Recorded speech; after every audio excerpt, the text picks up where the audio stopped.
Welcome to Got Your Back, brought to you by DLR Vinyl Products. Nobody puts in wood windows or siding anymore, so why build a wood fence or deck? Do it once with high-quality, maintenance-free vinyl. Call my brothers, Rick or Rob at DLR Vinyl, locations in Calgary and Edmonton.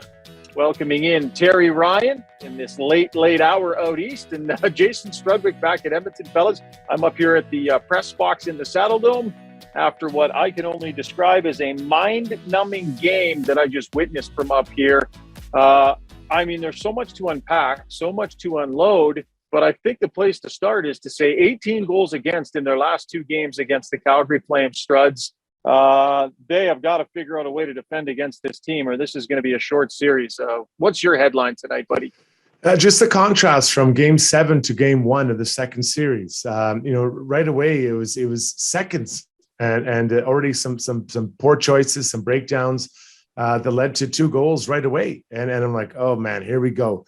It just, the overall theme for me was defensive miscues and mishandling the puck. It was right through the whole game, and it's really mystifying when you compare it to Game 7 of Round 1, TR.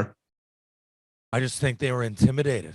I mean, they came out. What was it? McDavid got hit 3 times in the first period, and the Oilers only had 5 or 6 hits. I don't know. Like, there was some games they came out in the LA series. They were on top of things. I knew that Calgary would probably come out a little bit more physical, but Edmonton almost looked tentative and scared at times. The third goal was extremely soft. They couldn't get it out. There's fighting back, and then there's fighting back. Get out there and be physical, be playoff hockey. It looked like shinny.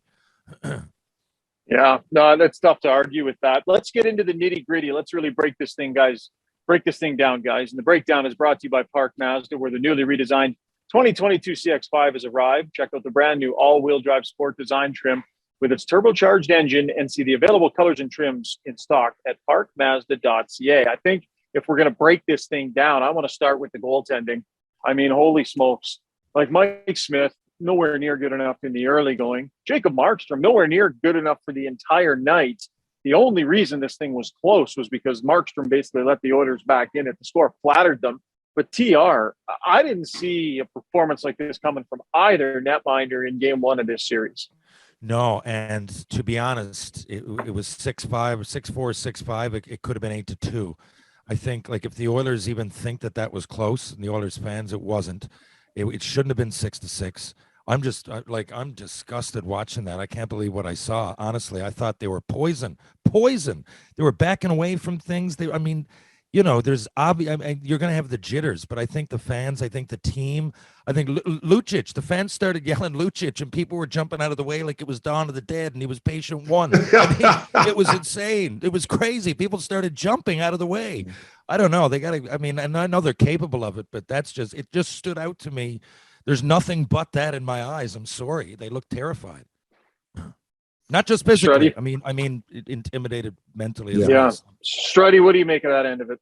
Yeah, the physicality, I thought this might come up, and there is some discussion maybe we had around the idea of the Flames kind of pushing guys around. But let's be honest, like the hits on McDavid, they weren't huge hits. I didn't think these were massive hits like Lucic at the end of a shift or at the end of a whistle. I thought Zadorov's was kind of like a push. They're not hurting him, and I don't think we have to worry about Connor.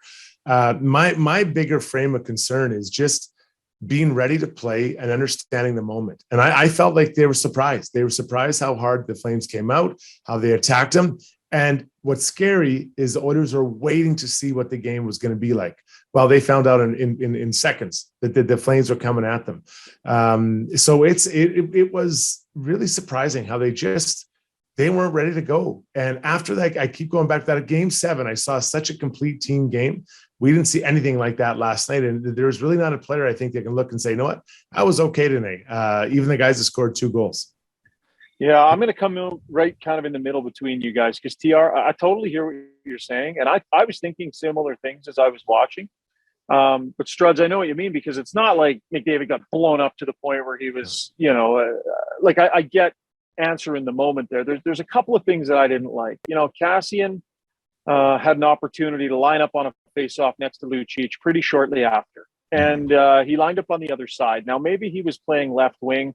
But at that point, if you're Cassian, why not line up on the other side and just stand nose to nose with them and say, hey, at least send a message, and if the fight happens, the fight happens. But I thought there was a certain level of pushback that was available to the Oilers tonight that I don't think they necessarily accessed. I don't think they necessarily did. They didn't go out of their way.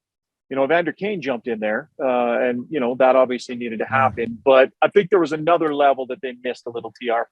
Yeah, Kane did, but listen, look, I played that role. I mean, at some level, relative level, and I know what it's like. And you can get intimidated and still make it look good. I'm telling you, Kane wasn't getting it out in his own end. He looked terrified at times. The Draisaitl goal, he got lucky on. The one right before it, he gave up.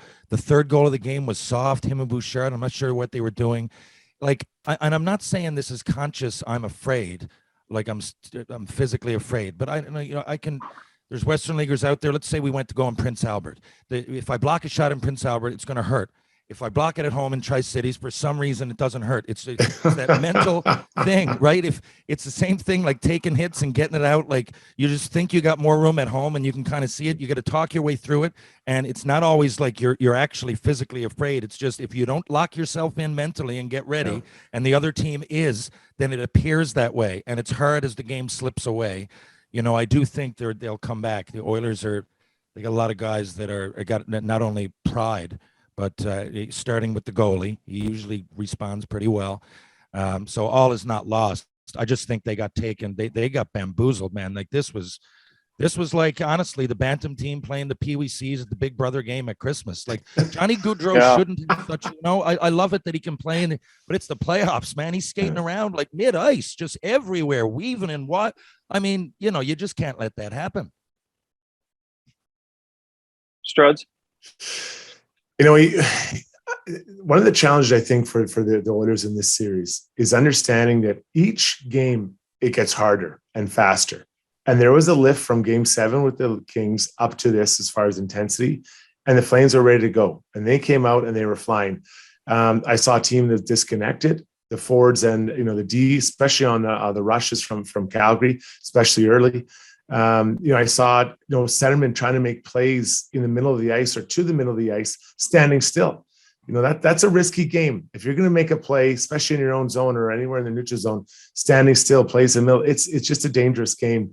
And then your Z-men say, then they start backing off more. So, there's going to be a lot of discussion about what should they do? Should they watch the tape? I think there's some things you have to watch, guys. Like, the passing the puck standing still, not going to work. That's not going to work. The way that the Oilers were, the first goal they scored, a quick hit by Kane, McDavid gets out, goal. Like that is proactive, and that's how the Oilers have to play. And there are some good things. Obviously, when you score 6 goals, there's some good things. And then you get into the power play. And I think that by the end, I might have been just saying, no, we're good. No power plays, because that actually sucked the life out of the Oilers. Yeah. And it was, there's a couple chances that I'm like, man, they're going to get it, especially early. And there was nothing. If you saw by the end, they had Bouchard out there and a different look as well with Puljujärvi in the power play. No sense of urgency on the power play, ATR. Like normally that Oiler power play is a bit of an injection for them. It absolutely just bled the life out of them.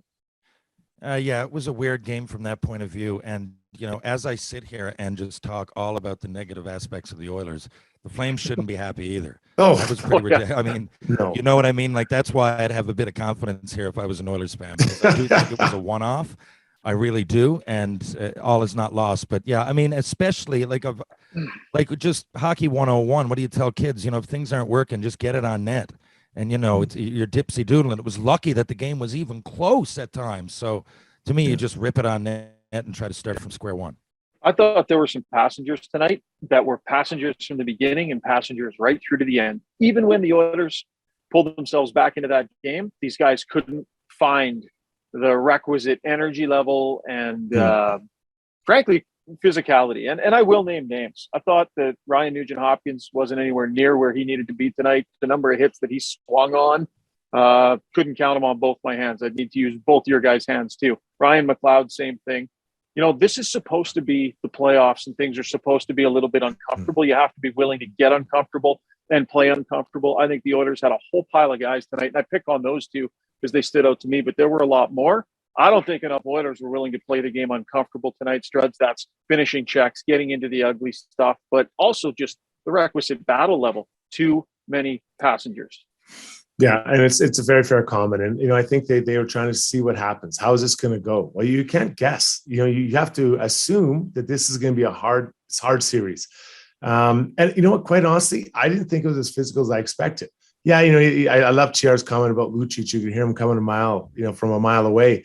But it's coming. Those aren't the guys I'm worried about. I'm worried about is Zadorov standing up on me. I'm worried about a Josh Archibald or someone like a Blake Coleman. Those guys that are sneaky, right? The big guys never worried me because I could see them coming.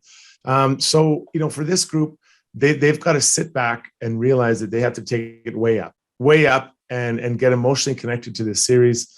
As far as some of the lines, I mean, I don't really remember a line that stayed together for more than maybe a handful of shifts. Like there was lines changing left and right. I was trying to keep track of the combination, and after a while, I just assumed that everybody played with everybody. How long did Leon stay on the wing? A period, and then all of a sudden he was on his own line. So, I think nothing's really off the table going to game 2, except there's going to be a ton of people that have to take a good hard look and think, how did I contribute this game, or how did I not? You go back to Mike Smith, TR. Like, do you have to consider going to Koskinen here? Like, that's 2 game 1s in a row where he was bad. Now he bounced back, and I think that matters that he bounced back last time. But is it a question, you think? Well, you're asking me personally. I would always go with Koskinen, but in this situation, he does bounce back. They're going to go with him. He's a passionate guy. What I don't like about Mike Smith, I just figure you're always like one little tick away from chaos. I know he's a veteran. People say veteran presence. Some people age and they're still play like 19-year-olds. It wasn't just that play behind the net. It was when he speared the guy. Remember, every eyeball in Canada and in the rink is on him, and he went and speared. I can't remember who that was. It was late in the series. Yeah. I'm always nervous. Plus, he's 40 and he flops around. But he proved me wrong. In my mind, I'm never at ease when I'm watching him. That's just me. I think if it's the team, though, and what they're doing, their mindset, I would go with him, yes, because he seems to bounce back. The boys seem to love him. And for everything that I said, I don't think it's selfishness. I just think he has a quick temper factor. But, the boys seem to love him and he bounces back. So, yes, I would go with him if I were the Oilers right now. Strudds, you too? Yeah, I'm going right back at him. I think that, look back at the game 1 last time. I didn't know there was so many bad goals. It was as far as that the decision to go up the middle and be super aggressive. He seemed to be on his heels early. He's kind of deep in his net. I think that he'll just recover and regroup, and he is a battler. And I think for a guy, he doesn't shrink in this moment. I think he gets pissed off, and I love players that play pissed off.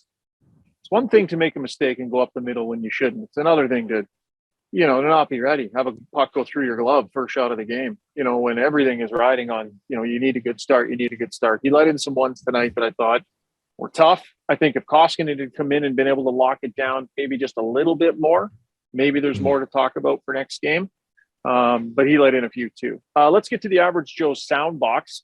Average Joe's next to Home Depot on Baseline Road in Sherwood Park. A great atmosphere in there for the game tonight from what I hear. And hey, if you're looking for a spot to watch game 2, check it out on Baseline Road next to Home Depot. Struddy, you picked the clips tonight, so I'm not sure which one you want to go to first. But Zuby, if you're ready in the background there, Struddy, what'd you go with? Yeah, so the guys are pretty brief. The players are pretty brief, but we'll start with Woodcroft and just kind of assessing the start to his team's game. I would say physically, I didn't like the way we skated in the first period. I didn't think we were on our toes or assertive in any way. Mentally, for sure, we missed some assignments. We got pushed off a few pucks. In the end, we weren't good enough, and they made us pay. Yeah, that felt to me like I don't know if you guys play EA Sports. Every once in a while, I would click it onto All-Star difficulty, and it would just be an absolute shit show. I wouldn't even touch the puck for periods at a time. It would just be going on all around me. Well, this felt like I switched it onto All-Star and then blindfolded myself and then tried to play. The Flames were so dominant through long stretches of that game. The Oilers couldn't even grab the puck. So I think that's Woodcroft putting a positive spin on it, TR. Oh yeah. I mean, and I don't get, the playoffs, you should never hear that. Well, we weren't mentally ready. I just don't get it. I don't get it, because what everybody can do is go out there. You can't make yourself score. Like I used to go to, it's the same mentality, a microcosm as when you go to camp and you tell yourself, man, like, maybe I'm speaking for myself here, but I used to go, man, like, I want to play well, but I can't make the puck go in. There's bounces, but I can definitely have my feet going. I can finish every check. I can fight all comers. Like, and you get right back there in playoffs. And if nothing, your legs got to be going. Like, you got to take that puck and get it out. And it's to not be ready. I don't buy it. And someone got to step up. And like, to me, that was just astonishing. I'm sorry to keep going off, but look, my default setting is wuss. So I know what it's like. I had to talk myself in to those kind of games. Right? I know what it's like. I want to go out and play shinny, but sometimes you just got to sack up, and they just got to bear down, and that's it. It's game one. Maybe, I guess you could say nerves, but I don't want to hear like we weren't mentally ready, or like we got to come out now and just go with it, and someone needs to step up, and we should see nothing like that again. Hopefully it was a one-off. Well, I think, Tiari, you're onto it. When they say that, I think it's fair to say they weren't mentally ready. My question would be, why? Yes. Why were they not ready? Yeah. Like, I think that's the thing they have to, I think the coach can be involved in that, but the players have to answer why was I not ready? Yeah. And that was your best line out there against their best line. You're setting the tone for the first game of the series, and you get scored on. It's just not, it's not right. You are the group, you are the people that we're counting on to go up against other teams' best line. And quite honestly, I thought the Flames' best line was really good tonight. Now I know Connor had a ton of points, but they had a good game. But that's the thing. Why? What has happened here? And this isn't just a playoff thing here, Shaugher. Yeah, I agree. And I think you touched on it earlier on, Scotty, about how they kind of wait around to see. And I think part of what developed through the regular season at times with this group, and they were a bad starting group, is like, let's wait and see how hard this is going to be. Let's see what's the absolute most I'm going to have to do here. How hard are they going to make this on us? And I think there's wait and see in some of these players. And I think some of the players that touch the ice early in the game, there's wait and see. There's a lack of assertiveness. There's a lack of, a willingness to say, this is the way the game is going to feel for them tonight. Not, how's this going to feel for me? Just a real lack of assertiveness early on in games. It's a terrible personality trait. It's been killing this team in stretches all year. It's hurt them in the playoffs. It hurt them in the last round. It decimated them tonight. If you can't figure out how to show up on time, you're going nowhere in the NHL playoffs, flat out. Now, the Oilers figured it out in games 6 and 7. The answer was throw a pile of Connor McDavid on the ice. That can't be the answer for an entire series that's going to be the way this one is. They got to get this sorted or it's going to be over. Yeah, I honestly, if it were, say Red Wings, Panthers, you could kind of see where it would go if you had a 7-game. But really, I don't know, because you're right. It is the personality. Like what's happening is a microcosm of what always happens, whether it's, they'll lose 12 or whatever it was, some crazy non-winning streak. I can't remember. But they'll come back and win, and they'll, just when you think they're down, they'll come bounce back, and that happened last series multiple times. And I'm not just talking games; I'm talking shifts. I'm talking, first goal of the game, like the first 10 minutes, looking absolutely terrible, and then bouncing back, looking like the '72 Canada Cup team. I mean, it's wild. It's wild to watch. So I have no idea what to expect, and that's my honest answer. I'm not sure what the question was. Yeah.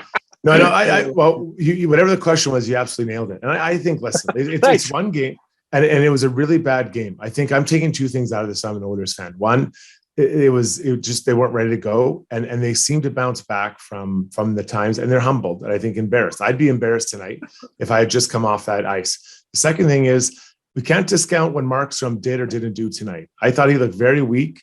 I honestly thought they might pull him after 2 periods. He was not the best goalie on the ice. I'm not sure who was, but he was not the best goalie on the ice. So on the Oilers, I'm like, we can score on this guy. And their chances, they weren't amazing, but they were goals, and nonetheless. So I think we can get to this guy and get in his head. So that's a positive take out of it. But there has to be a gut check early on in this series, just to not feel your way into games. Come out, set your game up. And I expect to be a much different kind of outcome, or at least effort level on Friday.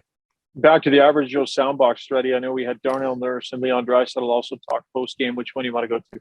Yeah, Darnell I think he put a total of 100 words into his. He wasn't It too was happy. brief. Yeah, and it's frustrating. So I'm just. It's very difficult. I think I'm going to go with Leon Draisaitl, and he was asked about just the style, contrasting style between LA and what the Flames brought to the first game tonight. It's a different team. It's built very different, very different system, but it's nothing that we haven't seen before or nothing that we can't handle. It's just a lot of obviously you're not going to win any games if you get scored on 9 times. There's no secret to that, and I think we can all be a lot better away from the puck, and that obviously starts with myself. Yeah, what do we think his percentage is at? Like, honestly, I'm watching him. I thought he skated a little bit better tonight, and I thought he turned a little bit better tonight. One of the things that he can't do is he can't shoot. He's having a hard time transferring his weight and getting anything on his shots. He's almost not even looking for them the way he would have been before. We saw the one attempted one-timer on the power play, but honestly, I got to think he's like 70, 75% somewhere in that range, Struddy. Yeah, I don't think he's that high. I mean, he showed a couple good bursts of speed, which I was kind of surprised on the by. goal there. Yep. Yeah, I was like, oh, geez, I didn't know he had that in him. So obviously he's feeling okay, but unfortunately, that's like all the work they did in the last couple of days will unravel as they continue to play games here.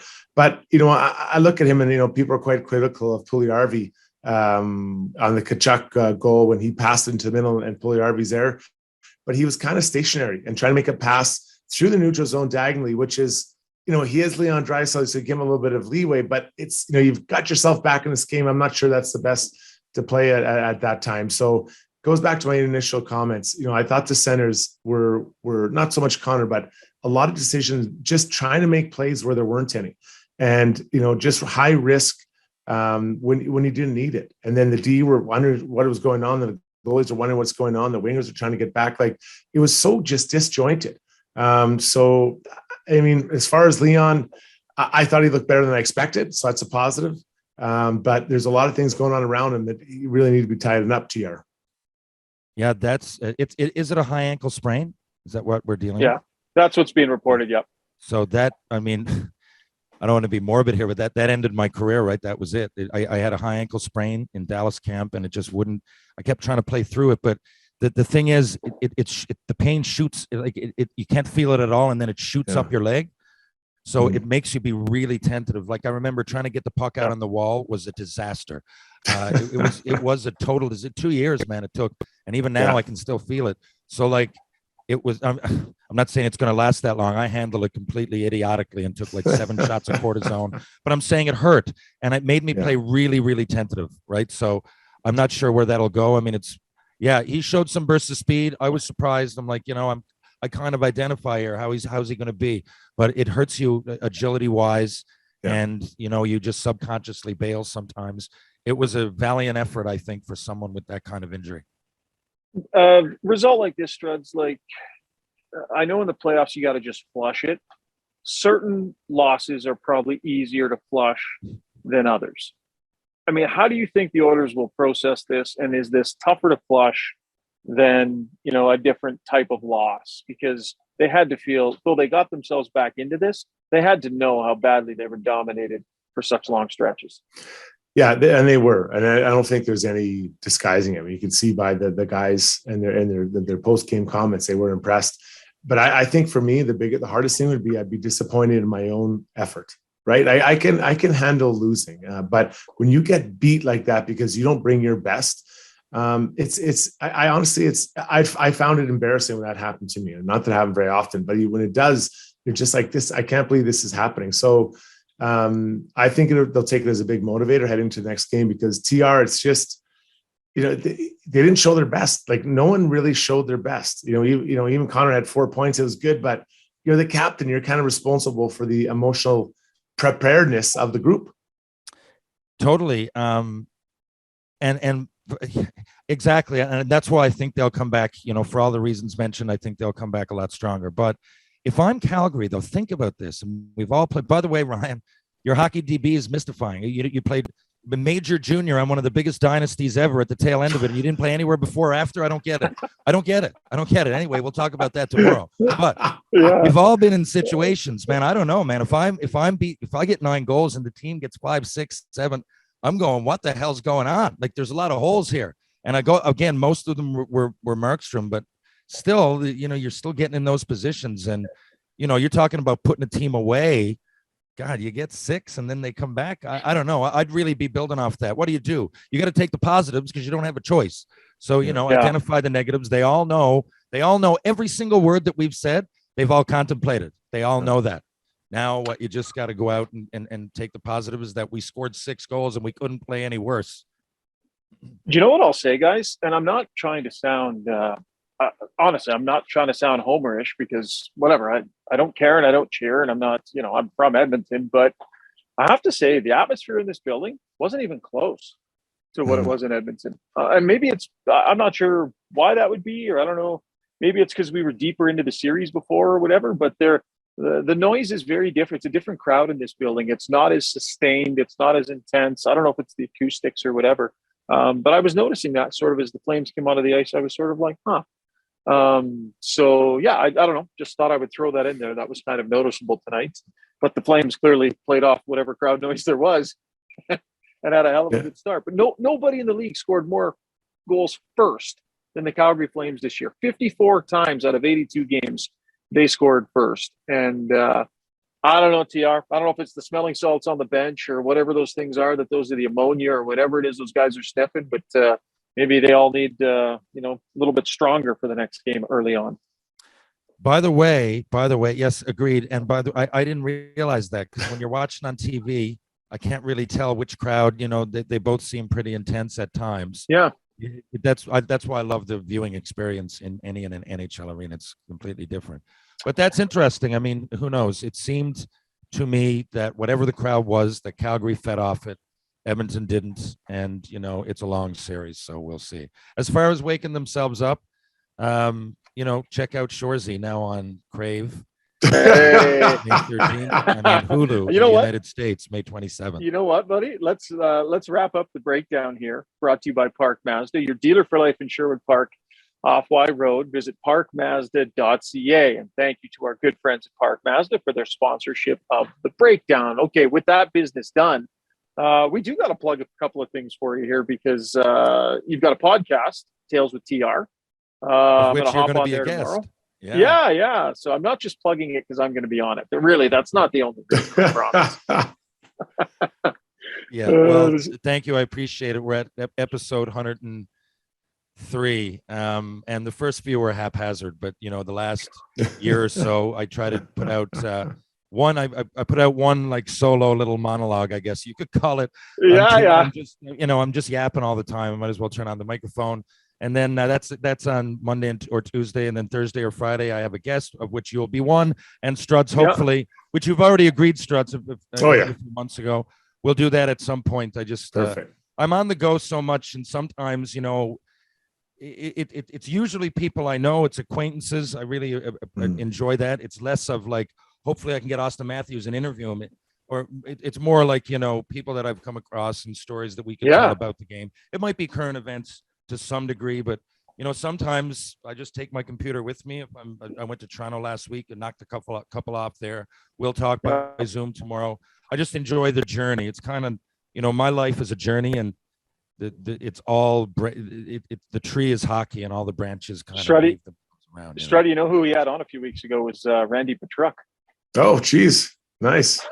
16-year-old goalie took us to the Memorial Cup. He was in net when you guys went all the way, and I was selling popcorn in the stands. Yeah, great guy. He certainly was. Yeah, we took looking back. I mean, we took you guys 6 games. I do take pride in that because Memorial Cup you crushed. I remember that it was Detroit. I think Detroit Whalers or Brian Berard and company. It was like 9-1. We were so pumped. We played in that division. We got noted. Lanx and I are in our draft year, and Brian Boucher, and we got to play against the best team ever, arguably. Of course, we were loving it. Right? Yeah. All eyes on us and you guys, but us. Yeah, I think that was a series of the truck went in against you guys in Tri-Cities. I think that was the one where we switched goalies. Yeah, it was. It was Rob Branch, who I ended up playing with on the Bentley Generals in 2007. Great guy. Yeah. I remember had Tux came on the program as well. Tucky. I know I've had more Blazers. Yeah. I remember, I think you guys beat us in overtime, if I remember correctly. It was a backhand shot from the wall, and I was the guy defending it. Yeah. And after it went in, I absolutely snapped. Like I snapped. And I think if I remember correctly, the next game, Randy Pachuk was in the pipes. He was, yeah. It happened in our series towards the end. Yeah. Yeah, I'm pretty sure. We won a couple, and I believe they were both in overtime. Langhouse scored one. And the other one, the goal, the funny one that you're talking about from the corner. Yeah. It was just a nothing shot. And his name was Pavel Kriz, and he was the only guy in the game that did not want to win. He wanted to go back to the Czech Republic. He didn't care about the Memorial Cup. It didn't matter. Yeah. He ended up getting drafted in the third or fourth round. That was comfortable for him. He'd already put his year in. Anything else was a joke. He wanted to have beers back in Czech. And I'm quoting him in the room. That's fantastic. That one mistake from you, Struddy, that one mistake from you changed the course of multiple people's careers. Hey, that one soft play. No, I wasn't me. I pushed the guy way outside the dots. Trust me. Okay. I remember I was like, how can you score on a backhand? I was a lefty going down that side. I was so mad. And I didn't get mad at teammates, but I was mad. Well, maybe a few Oilers need to get mad at one another next game, especially early on. Some accountability on that bench, I think. Definitely need to figure out a way to get off to a better start. It is late, guys. TR, we will talk to you tomorrow on your podcast. Thanks for doing this. And guys, we'll check in soon here, likely after game 2. Love it, boys. Thank you. Catch you on the rebound. Talk soon. Okay, sounds good. You are listening to Got Your Back, presented by DLR Vinyl Products.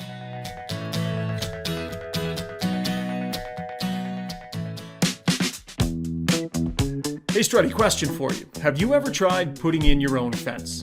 I sure have. Between digging the posts, mixing up cement and digging the holes, it's absolute killer. It's brutal on the back. Well, listen, what if I told you you could put in a fence without having to dig a hole or mix any concrete? I'd be much more likely to come over and help you out. Yeah, well, you're not the first guy I would call, but thank you for that. Listen, my brother's company, DLR Vinyl Products, they've come up with a system where you can actually put high-quality vinyl fence in the ground without having to dig a hole, without having to mix any concrete. They can teach do-it-yourselfers how to do it, and they can also work with contractors who might be looking to start installing vinyl. It's super high-quality product. The great thing about it is that it has fantastic longevity. You put it in, you don't have to worry about staining or sanding or anything like that. I've been lucky enough, Struddy.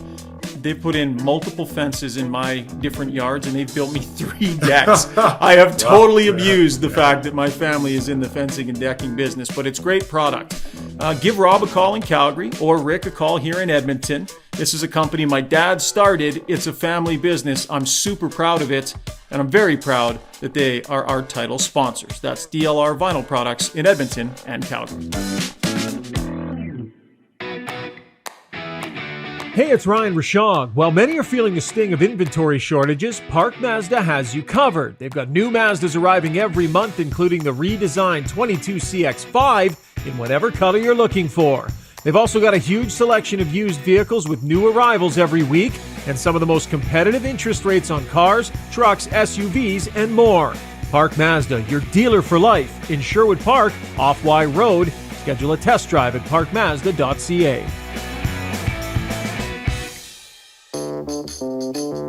Folks, golf season is just around the corner, and I don't know about you, but I am some kind of fired up over it. It's the perfect time to get yourself fitted for new clubs or some great new apparel. Well, DeBoers has you covered for all of it. Their facility is first class with amazing TrackMan technology in their simulators and top-of-the-field fitting specialists. You can order now for spring delivery, and they've also got a bunch of new 22 apparel for you to go check out. It's a fantastic group down there at DeBoers. The shop has a great positive feel. I highly recommend you check them out on the corner of 53rd Street and 99th Avenue. DeBoers, helping you play better golf since 1999. Average Joe's Sports Bar in Sherwood Park has proudly served the community and supported minor sports in the area for almost 20 years. It's a great gathering place for sports fans. Average Joe's has massive big screen TVs, comfortable seating, and a friendly staff waiting to make your experience anything but average.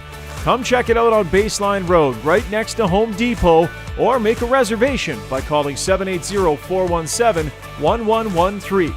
That's Average Joe's on Baseline Road in Sherwood Park.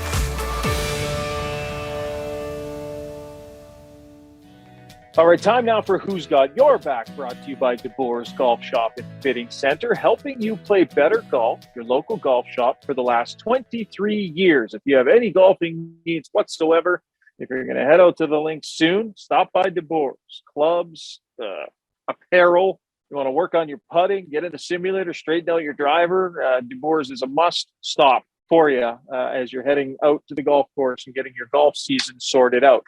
Okay, today our storyteller is one that if you were with us very early on in the podcast, you may have heard, but we wanted to replay this one because it was very meaningful. Brett Kissel is a good friend, lives in and around the Sherwood Park area, as well as down in Nashville. As you know, he's one of the brightest country music stars in the country of Canada, and he is a good friend. He was kind enough to join us on our first ever episode, and I wanted a chance for those of you who didn't hear that to hear this story about one of the world's biggest country music stars having Brett Kissel's back, here on Who's Got Your Back, presented by DeBoer's. Hey, this is Brett Kissel, and I've got a story about somebody in my life who had my back in a moment where I really needed it. And this guy has been one of my heroes since the day I picked up a guitar. His name is Garth Brooks. I'll tell you the story. It's the year 2016, the month is March, and my wife and I, we've just had a little baby. Her name is Mila. She's 2 months old, and we get a call that I have this chance to go open for Garth in Hamilton, Ontario.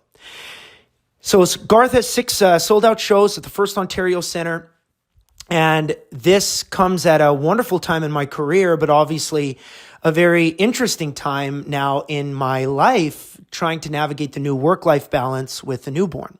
My wife, Cecilia, had traveled with me for years in our marriage to every show, but now we're trying to navigate what the new system is going to be like. You know, can we travel with the newborn? Can we, do 250 days a year on the road, on a bus, in planes, and traveling city to city to city? We didn't really know, and we were just, getting our bearings as new parents. But this is too great an opportunity to pass up. I really want Cecilia to be there. I really want my daughter to be there.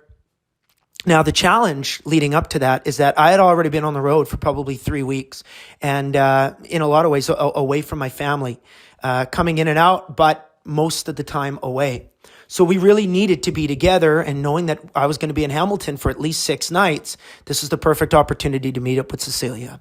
Well, Cecilia comes in, and she's got the newborn little baby in Mila, and it was a challenging flight, and obviously we get to the arena, and you know what, it's just a moment where I need to kind of have my head on straight to put on the best possible show that I can, but I want to be the best dad that I can and spend as much time as I can with my family, but also, be like game ready and show ready. We're backstage and get a knock on the door, and I think it's going to be a venue person or maybe a tour manager, but it's Garth. And it's Trisha Yearwood. He says, hello, how you doing? Welcome to the tour. We're so happy that you're here. And, me and Cece were like, we are so happy and thank you for this opportunity, Garth. Wow, this is going to be amazing. Thank you, thank you, thank you. And then Garth is like mid-sentence, hold it. You have a little baby? I didn't know about that. Gimme. So Garth takes Mila and he holds her and he just rocks her to sleep. And he visits with us while he holds Mila for an hour. He said, man, I didn't know you had a kid, and congratulations. And you know what? It's a real challenging time, to be a musician and to be out on the road. But you know what? I'll be thinking about you. And if there's anything I can do to make you more comfortable, you just let me know. And Cecilia and I say, no, Garth and Trisha, you've done enough. This is so great. Thank you so much for letting me come and open these shows for you. We appreciate it. Garth leaves. I step out on stage. I play my half-an-hour show, me and my guitar. We go back to the hotel. We come back the very next day to the same arena and the same dressing room. And we can't believe the entire dressing room has been converted from a stinky hockey dressing room to a nursery. Black curtains, a crib, a bottle warmer, a microwave, a baby monitor, blackout curtains, lamps, a white noise machine.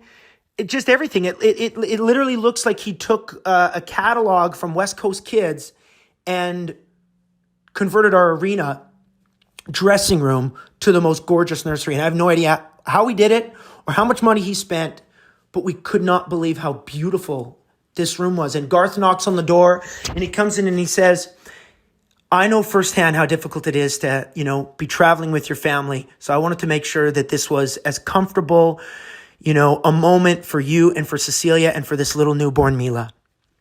We couldn't believe it. I started to cry. So did Cecilia. And he says, literally, don't worry, son, I got you. That was a moment where somebody didn't have to do something so extraordinary, and yet Garth did that for me. And it made the road a very safe place for me, for my wife, and now for all 4 of my kids, thanks to that incredible moment. All right, that'll do it for the podcast, folks. It is late. Time to head back to the hotel and try and grab a little bit of sleep after an absolutely crazy night. Big thanks to all of our sponsors, as always: DLR Vinyl Products, Park Mazda, Abel Van Construction, DeBoer's Golf, and Average Joe's Sports Bar in Sherwood Park. This was not a good night for the Edmonton Oilers. They're going to have to figure out a way to start better and rebound strong in game number 2. The next couple of days will be interesting at practice. We'll be reporting live down here in Calgary. We'll have some live streams coming your way and more podcasts as the series continues. So thanks for the download. Stick with us, folks. Not a great start for the Oilers, but they bounced back last series. We'll see if they can do it again. Have an awesome day.